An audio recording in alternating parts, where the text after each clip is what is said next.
नमस्कार, lead India publishers association में आपका बहुत बहुत स्वागत है। मैं हूं डॉक्टर तरुणा एस गौड़।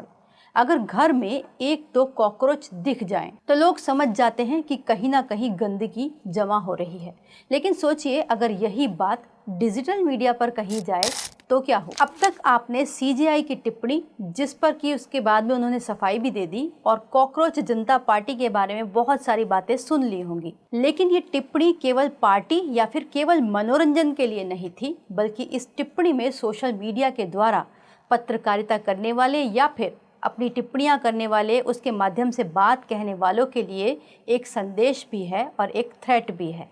क्या है वो थ्रेट, क्या है वो संदेश, उसे हम ध्यान से समझेंगे, ताकि अगर आप भी सिंसियरली YouTube के माध्यम से पत्रकारिता कर रहे हैं तो आपको अनगढ़, फर्जी या फिर इलीगल न्यूज़ पोर्टल की श्रेणी में ना रखा जाए और YouTube भी आपके ऊपर अपनी तलवार न चला सके। इस वीडियो में हम आपको कुछ डूज और कुछ डोंट्स बताएंगे, साथ ही बताएंगे वो 4 मजबूत पिलर जिन पर आपको अपने चैनल को खड़ा करना है, ताकि आप एक मजबूत, निर्भीक और निष्पक्ष पत्रकारिता कर सकें। क्योंकि आज की डेट में सीन ऐसा है कि आज लाखों लोग चैनल और मोबाइल के माध्यम से, इंटरनेट के माध्यम से पत्रकारिता कर रहे हैं, अपने न्यूज़ पोर्टल चला रहे हैं। कोई प्रेस लिखकर घूम रहा है, कोई दूसरे चैनल की वीडियो काट कर डाल रहा है, कोई बिना वेरिफिकेशन ब्रेकिंग न्यूज़ चला रहा है और कोई पत्रकार का भेष धारण करके ब्लैकमेलिंग कर रहा है। और इन सब वजहों से सारे लोगों का जो शक होता है वो पूरे मीडिया के ऊपर चला जाता है। उनको लगता है सारा मीडिया ही ऐसा है। सवाल ये उठता है कि अगर आप डिजिटल माध्यम से पत्रकारिता कर रहे हैं, अभी तक आपके पास कोई रजिस्टर्ड मीडिया ऑर्गेनाइजेशन नहीं है, तब आपको क्या सावधानी रखनी है। तो सबसे पहले हम डूज की बात कर लेते हैं, यानी आपको करना क्या है। अगर आप न्यूज़ पोर्टल इंटरनेट के माध्यम से चलाते हैं, अपने व्यूज़ देते हैं, अपने आसपास की खबरों को देने का काम करते हैं, तो सबसे पहला काम आपको करना चाहिए कि आपको अपनी प्रॉपर आइडेंटिटी इस्टेब्लिश करनी चाहिए। उसके लिए चैनल का एक ऑफिशियल नेम होना चाहिए जो कि फिक्स रहे। उसके बाद आपका जो लोगो है और जो उसकी ब्रांडिंग आपने की है, उसको कंसिस्टेंटली आप चलाएं। मतलब ऐसा नहीं कि आज आपने लोगो में पेन यूज़ कर लिया, अगले दिन आपने माइक यूज़ कर लिया। मतलब जो एक बार आपने लोगो या फिर अपने चैनल का डिज़ाइनिंग रखा, उसको सेम रखिए। साथ ही अबाउट सेक्शन को भी प्रोफेशनली आपको रखना चाहिए। दूसरा डूज यानी करना क्या है, वो है डिस्क्लेमर और पॉलिसी। इसमें आपको क्या मेंशन करना चाहिए, आपको कॉपीराइट पॉलिसी मेंशन करनी चाहिए, करेक्शन पॉलिसी होनी चाहिए, कॉन्टैक्ट और ईमेल डिटेल्स आपकी होनी चाहिए। साथ ही साथ ओनरशिप की भी डिटेल्स बड़े सिंसियरली आपको इस पर डालनी चाहिए, ताकि एक क्रेडिबिलिटी आपकी बनी रहे। और ये केवल आपकी क्रेडिबिलिटी की ही बात नहीं, ये लीगल कंप्लायंसेस भी है। आईटी रूल 2021 के तहत आपको ये डिटेल्स अपनी अपडेट करना ज़रूरी है। इस पर हम विस्तार से आगे चर्चा करेंगे। तीसरा जो आपको क्या काम करना है वो है फैक्ट वेरिफिकेशन सिस्टम बनाना है। मतलब कम से कम आपको 2 सोर्सेज वेरिफिकेशन के बाद ही किसी खबर को ब्रेक करना चाहिए। अगर आपके पास में कोई खबर है, उसका कोई भी एविडेंस है, चाहे वो स्क्रीनशॉट हो, वीडियो हो, ऑडियो हो या फिर कोई डॉक्यूमेंट हो, उसको संभाल कर रखना चाहिए। ऑफिशियली अगर आप कोई बाइट ले रहे हैं, आप उस प्रेस कॉन्फ्रेंस का हिस्सा हैं, तो आप उस प्रेस कॉन्फ्रेंस के हिस्से को अपने वीडियोज़ में यूज़ कर सकते हैं। इसके अलावा अगर मान लीजिए आप क्राइम की खबर कर रहे हैं, उसमें एफआईआर है, कोई कोर्ट के ऑर्डर की कॉपी है या कोई भी डॉक्यूमेंट है, तो उसको क्रॉस वेरिफिकेशन के बाद ही आपको यूज़ करना चाहिए। फोर्थ पॉइंट आपको क्या करना है, ओरिजिनल रिपोर्टिंग करेंगे, जो कि हम आशा करते हैं जितने भी सिंसियरली न्यूज़ प्लेटफॉर्म हैं, जो डिजिटल प्लेटफॉर्म के माध्यम से पत्रकारिता करते हैं, वो मोस्टली फील्ड में जाकर ही काम करते हैं। इसीलिए जो लोग घर बैठे पत्रकारिता करने की कोशिश करते हैं, उन्हें YouTube पहचान लेता है। वो कॉपी पेस्ट की अगर कोई भी न्यूज़ बनाते हैं तो YouTube उनको तुरंत पकड़ सकता है और उनकी छटनी करनी शुरू कर सकता है। साथ ही साथ ऐसे चैनल्स को वो नीचे की तरफ भी पुश कर देता है। मतलब वो आपकी जो रिकमेंडेशन नहीं करता कि आप इस चैनल को देखें, ये एक अच्छे कंटेंट प्रोवाइड कर रहा है। तो अगर आप डिजिटल प्लेटफॉर्म के माध्यम से रिपोर्टिंग करें, फील्ड में जाकर करें, तो आपके लिए बहुत बेहतर होगा। पांचवा जो एक्शन आपको लेना चाहिए वो होना चाहिए कॉपीराइट सेफ। इसमें आपको कोई टीवी फुटेज अगर आप लेना चाह रहे हैं, तो वो आपको पूरी की पूरी एज इट इज़ नहीं लेनी है। साथ ही साथ वो अगर किसी टीवी चैनल की एक्सक्लूसिव न्यूज़ है तो आप उसको डायरेक्ट यूज़ नहीं कर सकते। अगर आपको इन केस मजबूरी में यूज़ ही करनी पड़े, वैसे तो हम मना ही करते हैं कि आप ना यूज़ करें, लेकिन फिर भी अगर कहीं कोई फुटेज यूज़ करना पड़े तो आपको उसको क्रेडिट देना चाहिए। साभार करके आप उस चैनल या फिर उस कोई भी व्यक्ति का अगर वो है फुटेज है, किसी ने आपको प्रोवाइड कराई है, वो एक्सक्लूसिवली उसकी है, तो आप उसको क्रेडिट दे सकते हैं और उसका नाम मेंशन कर सकते हैं, तो कॉपीराइट से आप बच जाएंगे। इसके अलावा अगर आप फिल्मों की क्लिप यूज़ कर रहे हैं तो वो भी एक बहुत बड़ी प्रॉब्लम हो सकती है चैनल पर, वो कॉपीराइट के स्ट्राइक को इनवाइट करती है। इसके अलावा बहुत सारे न्यूज़ पोर्टल ऐसे हैं जो न्यूज़ एजेंसीज़ की सर्विस को सब्सक्राइब नहीं करते, लेकिन उसको बिना परमिशन यूज़ करने लगते हैं, तो ये काम भी आप बिल्कुल ना करें। अगला जो सेफ पॉइंट है वो आपके लिए है लीगल डॉक्यूमेंट्स को संभाल कर रखना। जर्नलिज्म के अंदर अगर आप खुद को प्रोटेक्शन देना चाहते हैं, कोर्ट कचहरी के चक्कर से बचना चाहते हैं, तो कोई भी खबर अगर आप दिखाते हैं तो उसके डॉक्यूमेंट्स, एविडेंस सब संभाल कर रखें।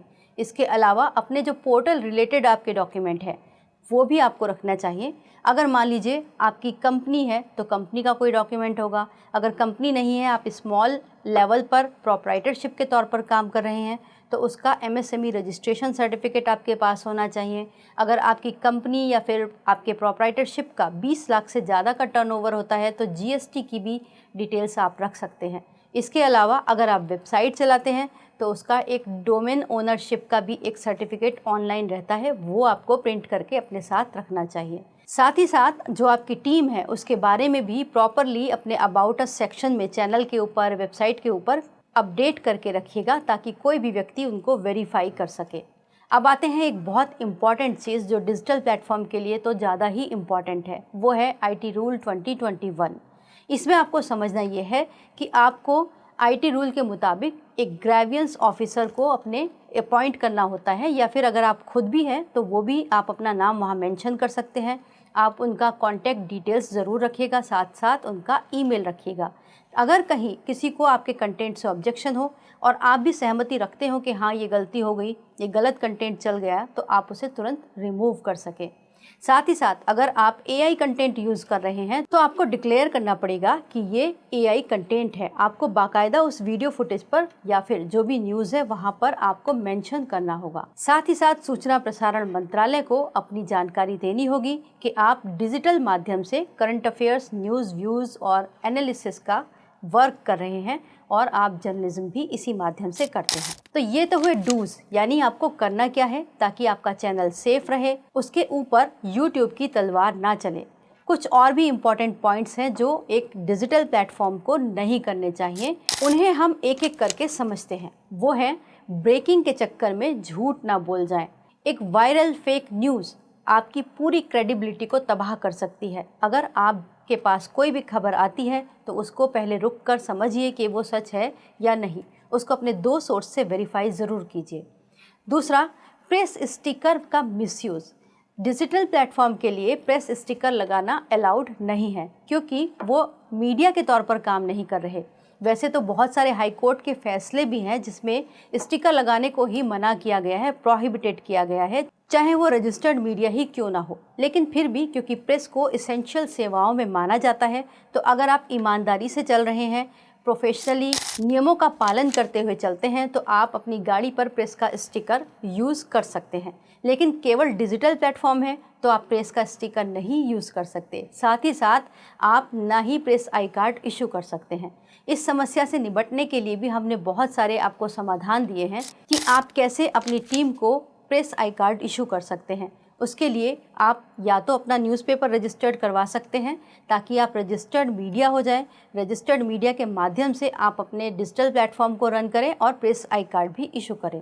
या फिर आप अगर अभी रजिस्टर्ड मीडिया का ये खर्च नहीं उठा सकते, आप प्रिंट मीडिया में जाना ही नहीं चाहते, तो आप हमारे साथ मीडिया टाइप कर सकते हैं। मीडिया टाइप करने के बाद आप अपनी ही ऑथेंटिसिटी में वर्क करेंगे, निष्पक्ष पत्रकारिता करेंगे। तो ये आपके विवेक के ऊपर है। अगर आपको लगता है कि आपको सपोर्ट चाहिए तो आप हमसे ज़रूर संपर्क कर सकते हैं। साथ ही आपको जो अगला डोंट है वो क्या है, वो है सेंसेशनल थंबनेल बनाना। ये बहुत होता है न्यूज़ के चक्कर में। अब इसमें क्या कहें, आजकल तो रजिस्टर्ड मीडिया जो हैं, सैटेलाइट मीडिया चैनल्स जो हैं, उनके थंबनेल देखकर लगता है कि मीडिया किस गर्त की ओर चला जा रहा है। उनके थंबनेल कि आ गई 10 बजे की बड़ी खबर, ट्रंप ने कर दिया आक्रमण, इस तरीके के होते हैं। आपको लेकिन इस सेंसेशनल न्यूज़ से बचना होगा, क्योंकि रजिस्टर्ड मीडिया के पास फिर भी एक सपोर्ट रहती है, डिजिटल मीडिया के पास वो सपोर्ट भी नहीं होती। तो हमेशा ध्यान रखिए कि आप ऑडियंस रिटेंशन के चक्कर में अपना ट्रस्ट ना खो दें। साथ ही आपको जो आपके हेडिंग है उनको फियर बेस्ड नहीं रखना है। कंटेंट में बहुत ज़्यादा ये सब कुछ नहीं यूज़ करना कि सीएम गिरफ्तार, युद्ध शुरू, सुप्रीम कोर्ट ने ऑर्डर दे दिया, बैन लग गया। मिसलीडिंग टाइटल्स को बिल्कुल यूज़ नहीं करना चाहिए। इसके अलावा आपको जब भी आप क्राइम की खबरें करें, पुलिस की खबरें करें या फिर आर्मी की खबरों को करें, तो बहुत ध्यान रखिए कि इसमें ऐसी कोई रिपोर्ट नहीं होनी चाहिए जो कि आपकी तरफ से गलत चली जाए। सेना के मामले में अगर आप कवरेज कर रहे हैं, रिपोर्टिंग कर रहे हैं, तो ये मामला देशद्रोह तक भी जा सकता है, तो बहुत सावधान रहना है। तो ये तो हमने डूज़ और डोंट्स गिना दिए। अब आपको सबसे इम्पॉर्टेंट पहलू जिसका आप अभी तक इंतज़ार कर रहे थे, यानी वो 4 पिलर कौन से हैं जिनके आधार पर आप अपने चैनल को रन करेंगे, यूट्यूब हो या फिर सरकार या फिर पुलिस, किसी की भी कोई समस्या नहीं आएगी। वो पहला पिलर है मीडिया के लॉज। आपको मीडिया के लॉ जानने चाहिए। सबसे पहला लॉ कौन सा है जो डिजिटल मीडिया के ऊपर इस वक्त अप्लाई हो रहा है, वो है आईटी रूल 2021। इसके अलावा डिफेमेशन, कॉपीराइट, ये सब भी लॉ हैं जो डिजिटल पत्रकारिता से जुड़े हुए हैं। अब हम बात करते हैं दूसरे पिलर की, यानी जर्नलिस्ट सर्वाइवल की। इसमें आपको करना यह है कि आपकी जो जर्नलिज्म हो उसको बहुत फैक्चुअल रखना है, टाइट रखना है। उसके लिए आप आरटीआई का यूज़ कर सकते हैं, यानी आपको कहीं भी किसी डिपार्टमेंट से खबर लेनी हो तो आप आरटीआई लगाएंगे तो आपको एकदम ऑथेंटिक विद डॉक्यूमेंट प्रूफ आपको खबर मिलेगी। अगर आप उसके माध्यम से खबर करेंगे तो आपके ऊपर कोई परेशानी नहीं आएगी। इसके अलावा आप ग्राउंड रिपोर्टिंग कर सकते हैं। ये आपके सेफ जर्नलिज्म के लिए सेकंड पिलर होगा। अब थर्ड पिलर की बात करते हैं, वो है आप आइडेंटिटी से जुड़ा हुआ, यानी प्रेस आइडेंटिटी से जुड़ा हुआ। इस समय क्या होता है कि बहुत सारी ऑर्गेनाइजेशन हैं जो मीडिया ऑर्गेनाइजेशन की तरह काम करती हैं। बहुत सारे प्रेस क्लब होते हैं, बहुत सारी यूनियंस होती हैं। अगर आप उनके कार्ड के साथ जर्नलिज्म कर रहे हैं तो वो आपकी फील्ड में आपको सपोर्ट तो कर सकते हैं, लेकिन वो आपका genuine legal valid press I card नहीं होता। तो आपको प्रेस आई कार्ड अगर इशू करना है तो आप केवल डिजिटल प्लेटफॉर्म पर हैं, तो आपको अपना एक आइडेंटिटी बनानी चाहिए। उसमें आपको अपनी उद्यम आधार का जो नंबर है उसको यूज़ करना चाहिए और अपने कार्ड पर लिखना चाहिए डिजिटल मीडिया। तो ये आपका प्रेस आइडेंटिटी बन जाएगा। आशा है ये वीडियो आपके लिए उपयोगी होगा। अगर आपको ये वीडियो अच्छा लगा हो तो इसे लाइक कीजिएगा, शेयर कीजिएगा और सब्सक्राइब ज़रूर कीजिएगा। वीडियो देखने के लिए बहुत बहुत धन्यवाद।